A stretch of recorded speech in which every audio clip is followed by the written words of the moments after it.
এখানে একটা কথা আপনাদেরকে বলে রাখা দরকার, দেখুন এতগুলো সংস্কার কমিশন গঠন হয়েছে, অথচ এই জুলাইয়ের আন্দোলন, জুলাইয়ের যে বিপ্লব অভ্যুত্থান, সেটা সূত্রপাত হয়েছিল ক্যাম্পাস থেকে, শিক্ষাঙ্গন থেকে, ছাত্রদের মাধ্যমে। অথচ ছাত্রদের উন্নয়নের জন্য, ডেভেলপমেন্টের জন্য, তাদের মনস্তাত্ত্বিকতার উন্নয়নের জন্য, একাডেমিক ডেভেলপমেন্টের জন্য সরকার একটা কমিশন গঠন করার প্রয়োজন ফিল করেন। আমি এসএনএল মাহবুব জুবাইর ভাইকে, আসলে সেন্টার ফর সিভিল রাইটস এর পক্ষ থেকে আমরা এই প্ল্যাটফর্মের মাধ্যমে সকলের কাছে পৌঁছে দিতে চাই জুলাইয়ের স্পিরিটগুলো, আমাদের বক্তব্যগুলো, কথাগুলো, এবং সাধারণ মানুষের কাছেও আমরা পৌঁছে দিতে চাই। এ পর্যায়ে কথা বলার জন্য অনুরোধ করছি বাংলাদেশ ইসলামী ছাত্র শিবিরের কেন্দ্রীয় সভাপতি জাহিদুল ইসলাম। আউযুবিল্লাহি মিনাশ শাইতানির রাজিম। বিসমিল্লাহির রহমানির রহিম। আলহামদুলিল্লাহ ওয়াসসালাতু ওয়াসসালামু আলা রাসূলিল কারীম ওয়া আলা আলিহি ওয়া সাহবিহি আজমাইন।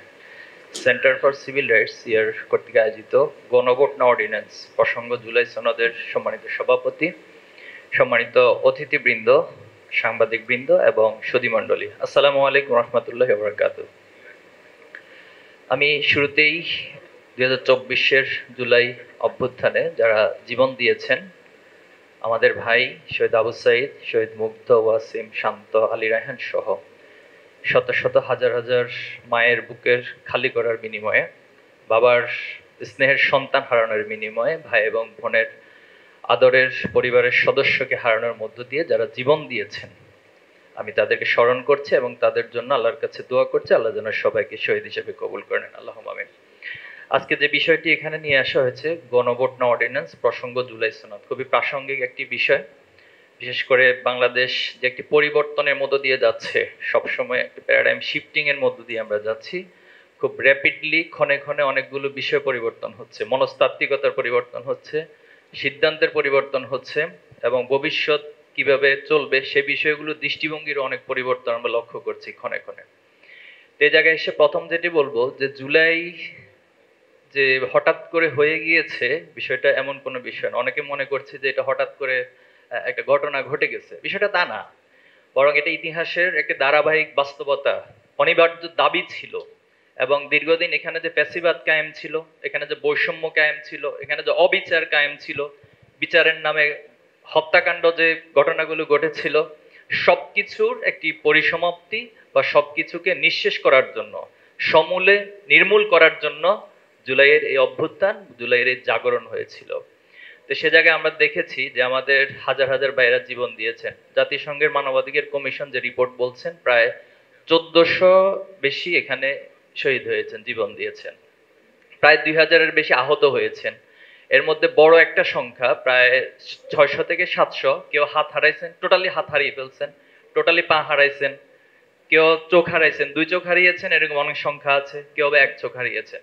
তো এই যে একটা নির্যাতন, জুলুম, একটা পাটাতন মধ্য দিয়ে, ত্যাগ কোরবানি পাটাতনের মধ্য দিয়ে আমরা যে বাংলাদেশ পেয়েছি বা যে বাংলাদেশে আমরা এখন অবস্থান করছি, এখানে দুটি মেজর দাবি উত্থাপিত হয়েছে শহীদ পরিবার থেকে শুরু করে টোটাল শহীদ বা জুলাই যোদ্ধা যারা আমাদের, তাদের পক্ষে দুটি মেজর দাবি উঠেছে। একটি হলো যে গণহত্যা চালিয়েছে হাসিনা, খুনি হাসিনা, এটার একটি সুষ্ঠু বিচার এবং ন্যায় বিচার নিশ্চিত করা।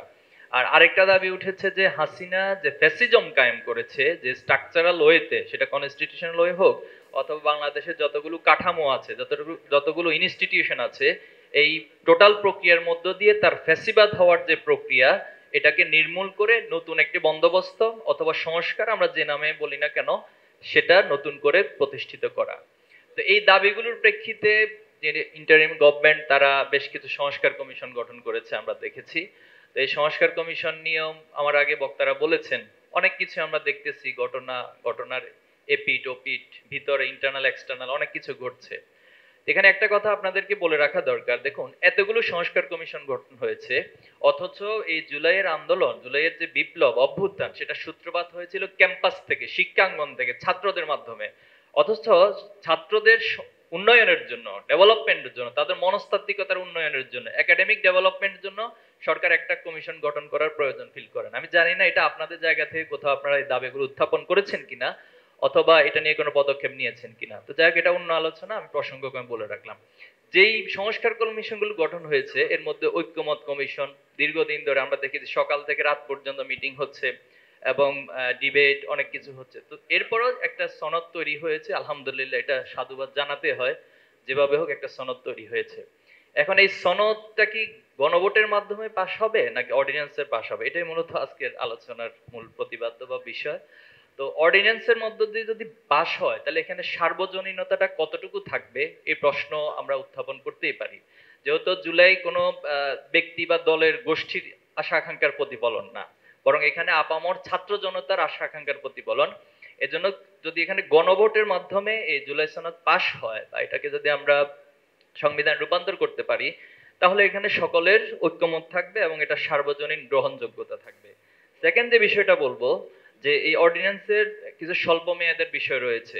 আমি যতটুকু স্টাডি করেছি, জেনেছি, আইনজ্ঞরা এখানে আছেন, যে এটা 90 দিনের মধ্যে যদি এটা পাশ না করা হয় অথবা নতুন সংসদের পর যদি এটা পলিটিক্যাল পার্টি যারা ক্ষমতায় থাকবেন তারা যদি পাশ না করে, তাহলে অটোমেটিক কিন্তু এটা বিলুপ্ত হয়ে যাবে, এটা স্থায়ী হবে না। তো এই যে একটা শুভঙ্করের ফাঁকি, যে একটা ব্যবস্থাপনা যে অর্ডিন্যান্সের মধ্য দিয়ে করে এটাকে পাশ করে নেওয়া, এটা যথেষ্ট অনিশ্চয়তার দিকে ঠেলে দিবে বলে আমি আমার জায়গা থেকে পার্সোনালি মনে করছি। তো আমরা অতীতেও দেখেছি যে যারা রাজনৈতিক দল ছিলেন তারা নির্বাচনের আগের মুহূর্তগুলোতে খুব চমৎকার বয়ান নিয়ে হাজির হন এবং এত চোখ ধাঁধানো চোখ মানে বিষয়গুলো নিয়ে আসেন, মনে হচ্ছে তাদের চেয়ে ফেরেস্তা আর কেউ নাই। কিন্তু যখন নির্বাচনটা হয়ে যায় তাদের ওভারঅল কার্যক্রম, তাদের যে আচরণগত বিষয়গুলো, সেগুলো বারবারই ফ্যাসিবাদেরই হয়তো একটা পূর্ণাঙ্গ রূপ পায় অথবা সেটা পার্সেন্টেজে কিছুটা মাইনর, কিন্তু ফ্যাসিবাদ কারো না কারো মাঝে কোনো না কোনো ভাবে ফুটে ওঠে। এটা এখন পর্যন্ত বাংলাদেশের অতীত ইতিহাস সেটা বলে আসছে। এই জায়গায় আমরা মনে করি যে নতুন করে যাতে কেউ ফ্যাসিবাদ কায়েম না হোক, এটা এই অভ্যুত্থানের পরবর্তী দুটি দাবির মধ্যে, মেজর দুটি দাবির মধ্যে একটি দাবি।